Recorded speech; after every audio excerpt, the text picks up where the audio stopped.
So hopefully you've got the presentation and that's all good. So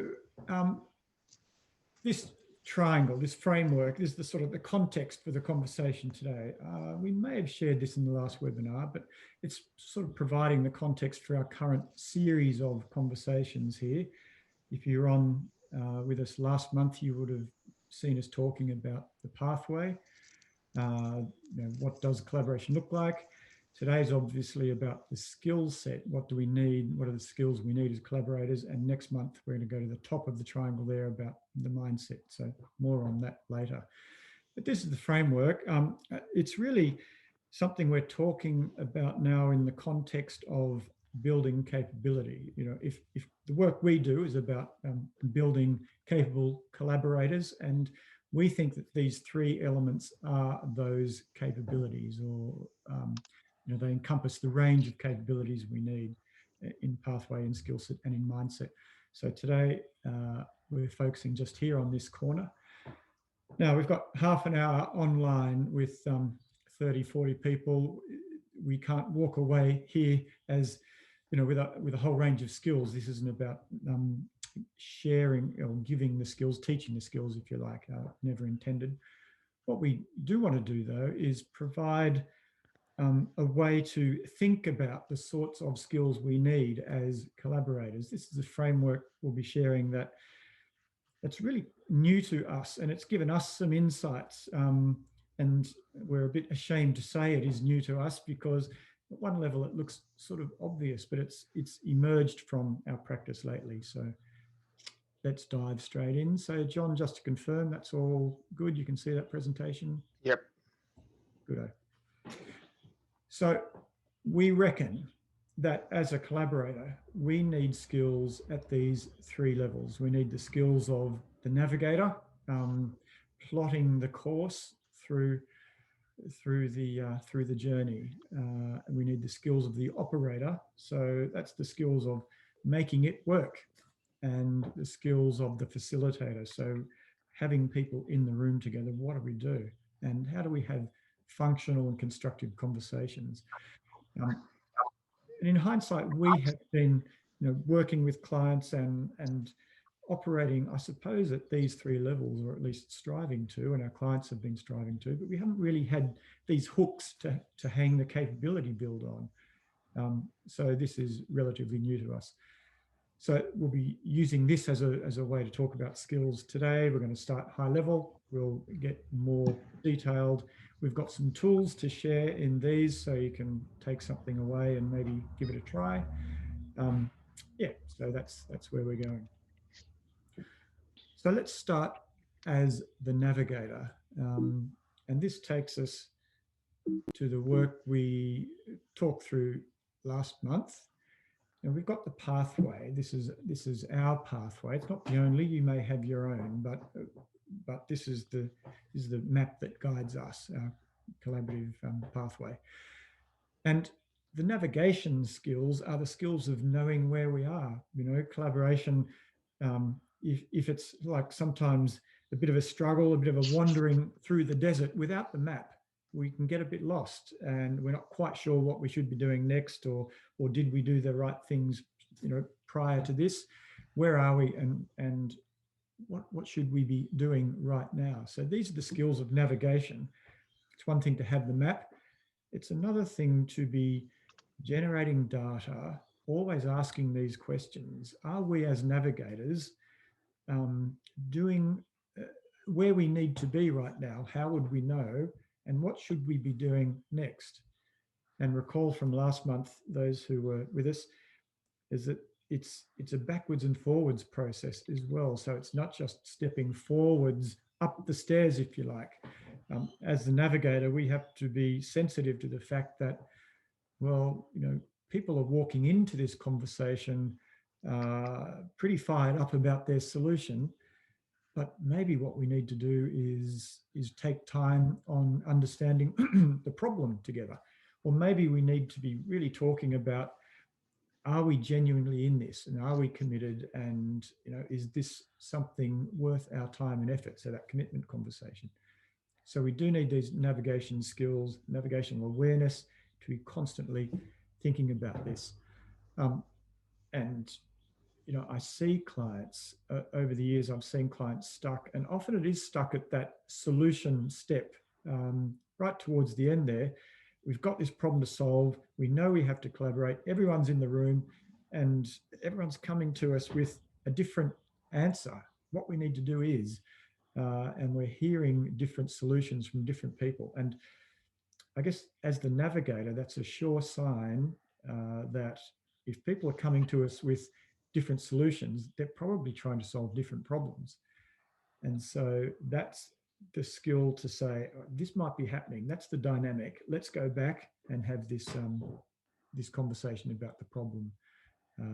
And yeah, so that's what we're doing as the navigator. We're walking up and down the pathway.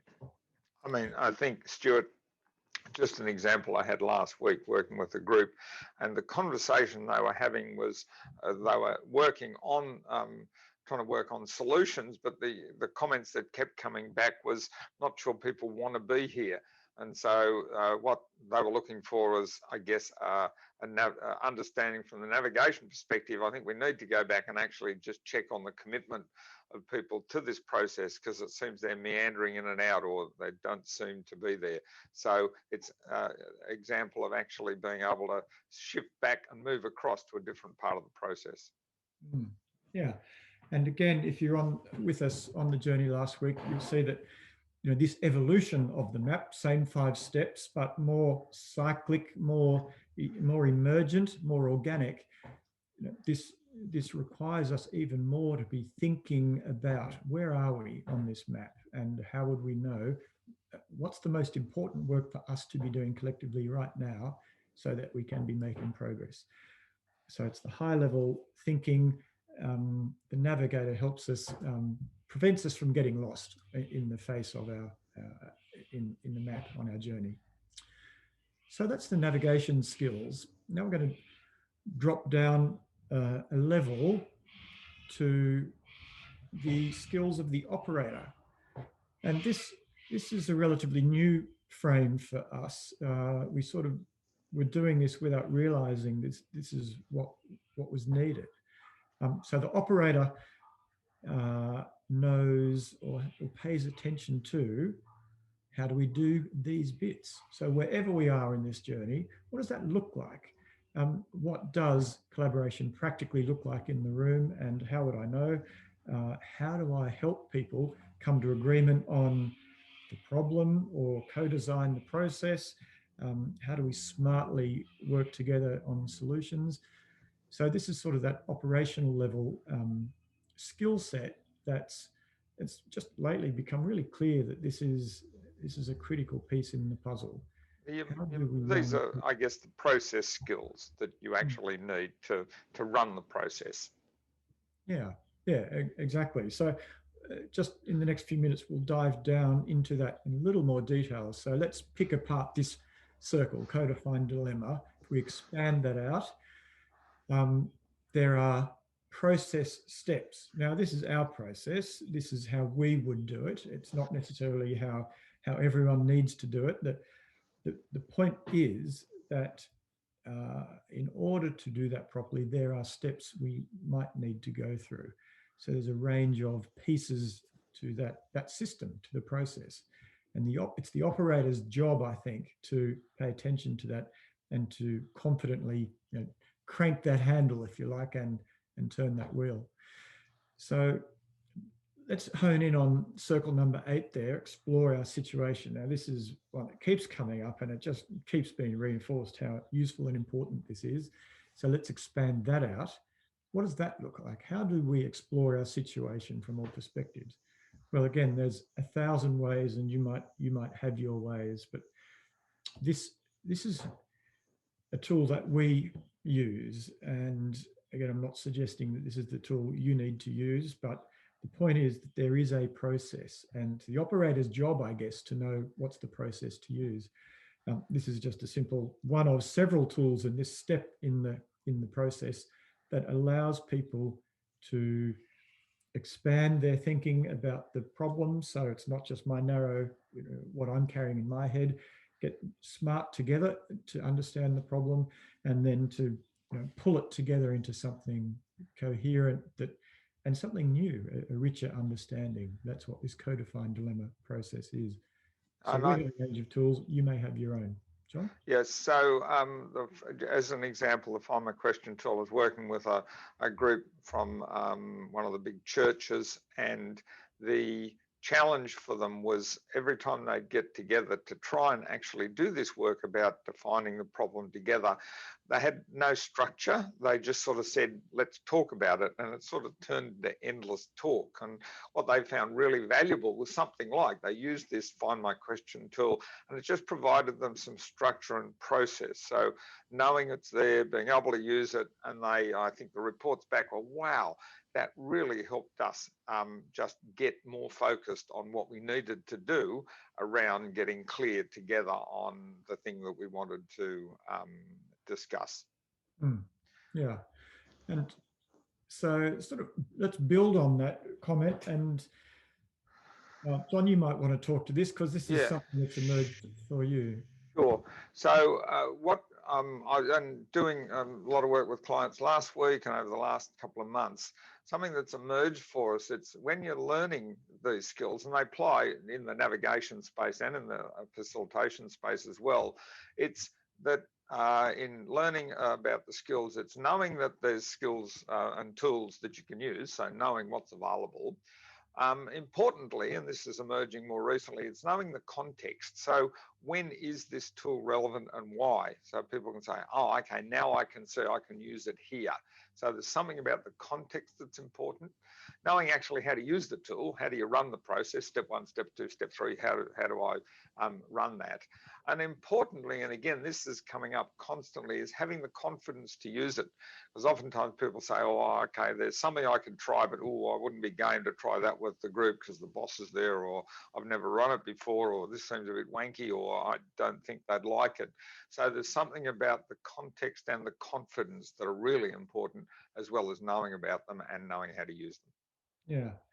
Yeah, the thing that struck me there, the experience I had around that last point, working last year in COVID with a group, really good group, really trying to build some capability to work together. And I'd been doing sessions like this, of course. We were all in lockdown, and so we're all at a distance. We'd talked through a bunch of tools. I'd given them a pretty comprehensive toolkit. We'd done webinars and skills, and so they kind of knew the first 3. What I hadn't realized was how important that 4th piece was, and I didn't realize that until lockdown eased, and we actually thought, wow, let's do this thing called face-to-face workshops. So I got in the car, went to them, and got in the room, and in a 3-hour workshop, ran the process, used the tools for a particular chunk, and it was the thing that really stood out for me was how unresourced they had felt to do that themselves, and how useful it was for them to see it done, to experience it, I guess. And all of a sudden they had the context. Now I can see how this is useful. Now I can see why it works in the room, and now I can see that it sort of does get us to the point. So it was the confidence piece. They had all the knowledge, they had all the content, had it for months, but what they were lacking was just that willingness to step into the room together. So, sometimes just being shown is going to be useful, and I hadn't realized just how important that was until that experience. So, the skills of operation, that's what all that is about, running the process, running the machine, if you like. So then, inevitably, the skills of having people work constructively together in the room, and you might call these facilitation skills. And not to say we all need to be facilitators, but we are facilitating conversations, which are the essential essence of any collaboration. So as collaborators, we do need to tap into our facilitation skills, whatever they look like, and however we access them. This So I'm working with a client at the moment, have been for some time, government client, private constructor across a contract, a collaborative contract. And they are meant to be working collaboratively. They want to work collaboratively. Their intention is, and their willingness is there. And so they've designed in, I may have talked about this in a previous webinar, they've designed in a meeting called a collaboration meeting. Once a month, the whole system gets in the room together, and that's their collaboration meeting. And I went and sat in one not so long ago, and it looked to me just like any other meeting. They had an agenda, and they all go around the room, sit in a big circle, and report on the agenda points. They have their name against them, and they all report. There was nothing collaborative about it. It just looked like business as usual. And it struck me that with all the best intent and all the willingness, what they do not have is just some basics around how to get people working and talking together differently, how to be having conversations in a way that builds relationships, that fosters innovation and creativity. They just didn't have it. And when you haven't got the tools, all you've got is the tools you've got, which is we have to write an agenda and everyone reports on their agenda item, tick, tick, tick. That's all we know. So without some of these micro skills, it makes collaboration really hard. I think, Stuart, something that I was constantly noticing for years has been the request for people in this skill area is often where it starts, as people constantly coming to me saying, "Oh, John, I just wish I had something that would help manage the difficult people in the room." That's obviously often the thing that comes up as the most obvious gap in skills. How do I deal with difficult people? I've got people who talk too much. I've got people who dominate the conversation. I've got people who don't run hidden agendas, and how do I deal with that? So it's often when people are trying to do things differently, these are the things they come up with, and that's often the trigger to say, "Oh, I could really use some skills in this area." And in this area, of all the levels, this is the level at which you can Google and find 10,000 million tools. There's endless resources out there for people, for group work, for people work. We have our own specifically within our process and system that kind of map our experience and map into our bigger process. And this would be an example. And again, this is something fairly hot off the press, I think, John, isn't it? So I just, this is something that I ran with a group last. This is actually their picture off the wall. So I was running just for a group of, I think, 15 or 17 senior leaders, and they were doing a strategic plan. And they said, when I was planning it with the CEO, she said, the chair always dominates talks, and he'll turn a 5-minute conversation into a 20-minute conversation, and bang goes our whole time frame. How do we deal with that? And I said, well, look, there's a simple TalkFest tool that we could just run at the start. So start of the meeting with just my reaction to a TalkFest, my typical contribution to a TalkFest, what I can do to ensure a TalkFest doesn't happen. 3 piece of paper on the wall, and just ask everybody to pop up their response to those 3 questions. Takes them a couple of minutes, and then I say just look at those, and we'll move on, because basically you see things like I get bored, I don't listen, and then my typical contribution is I talk too much, my mind wanders. What I can do to ensure it doesn't happen, there's a baseball bat mentioned there, and I could call it, etc. So simple tool, it's making it visible, and it actually helped, because at the end of the meeting the CEO said, we didn't hear from the chair for more than 5 minutes at one spot, but everybody managed it. It was a simple one, just to make it visible, and oftentimes when it's visible, people deal with it. So there's many tools we have, and you Google anything about tools to help manage dynamics. But again, it's knowing what's available, It's understanding the context when it will be useful. I think that's really important, because oftentimes you can run something like this and it's not relevant and people go, why'd you do that? That turns people off. So the relevance and context is really important. You've got to have a bit of practice with it, and so you're confident. So you've got to know how to do it, and then you've got to be confident that you can run it, as we mentioned before. Yeah, that's right. So I think that's, I mean, it's essentially all the content we want to go through today. But just to reiterate that point, so that, it's a pretty diverse skill set that we have realized we all bring to our collaborative work. And I think that the central learning for us over many years now is that we only learn these things through practice. So for us, our business is about building capability, which is why we're interested in this stuff. And I think for us, it's important that we respect that golden rule, that you can only do this through practice. We can't expect ourselves to be brilliant at this, comprehensively right across the board.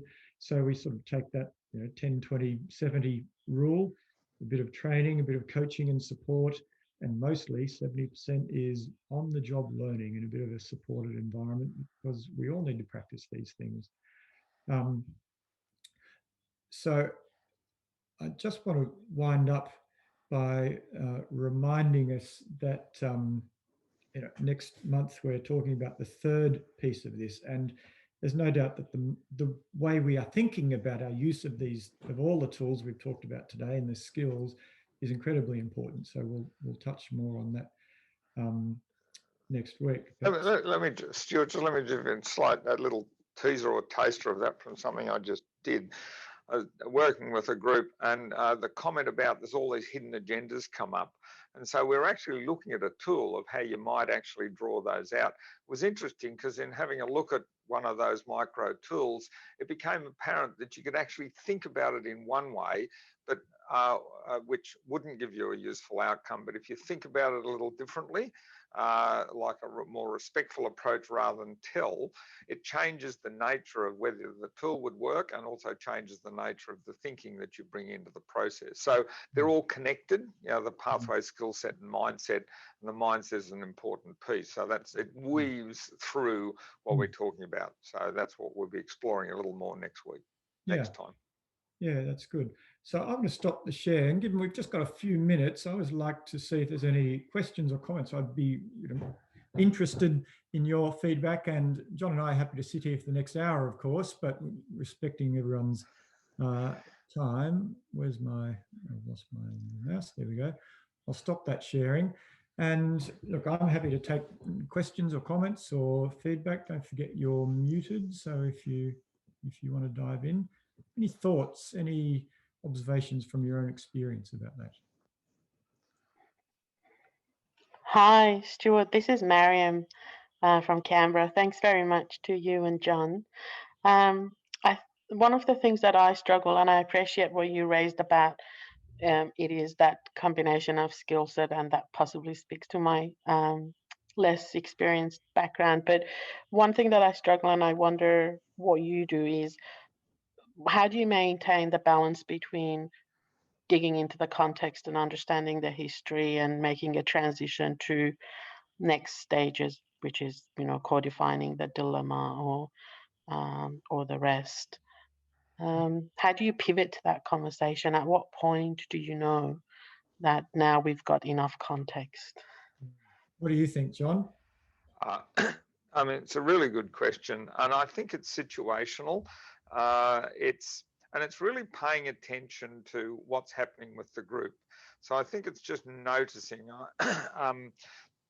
what's happening. If you're actually hearing still lots of questions, or I'm not sure, or you're seeing a bit of resistance, maybe you need to spend a bit of more time, for instance, on, okay, I need to drag out a little more here, encourage people to talk a little more. If you're actually seeing a bit of, okay, let's move on, bit bored, maybe what we need to do is do some stuff.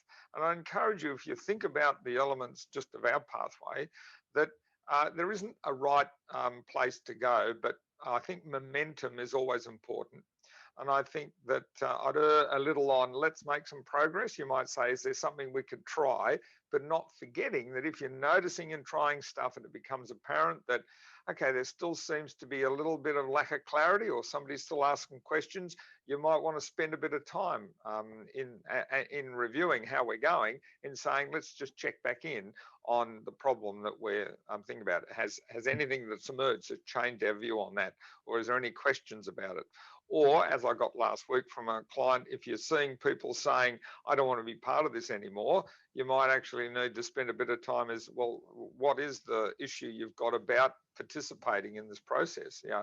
So I think just paying attention to what you're noticing in the room will give you the clues that help you move on. But I'd keep the momentum thing in mind.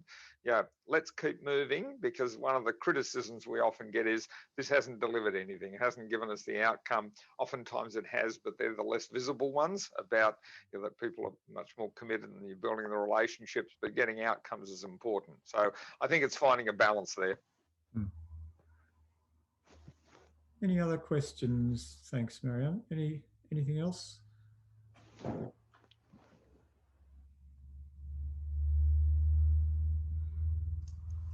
Yeah, just a comment from me. I really appreciate the emphasis on co-defining the dilemma, and that all the solutions and so on are collaborative rather than being a one-way thing. So just a comment. I really appreciate the emphasis on that. Thanks, Robert.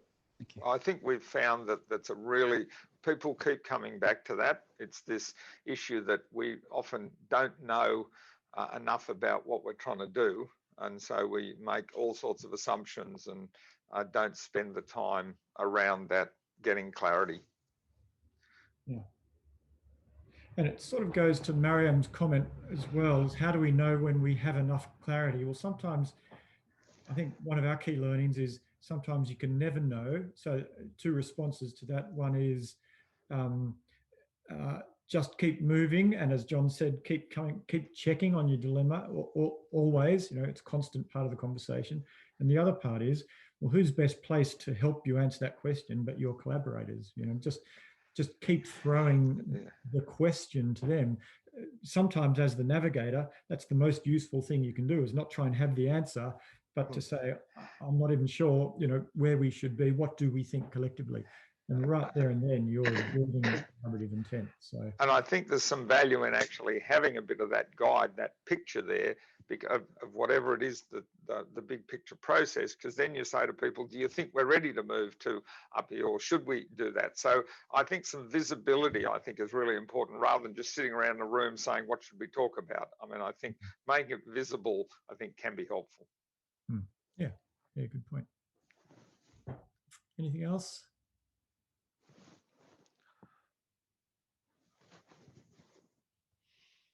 You're all still here. There must be something on your mind.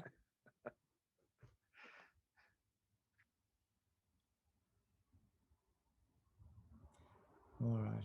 Well, that's on my clock, bang on 1 o'clock in any case. So unless there's anything else, look, thanks. Really appreciate the interest and your energy in your busy lives. So we will send out the recording, a couple of those tools, just so you can have a look at. Hope to see you. Thanks for your comments on the chat. Been useful, and people found it useful. So look forward to seeing you in the next webinar on mindset. See you then. Cheerio, everyone. Thank you.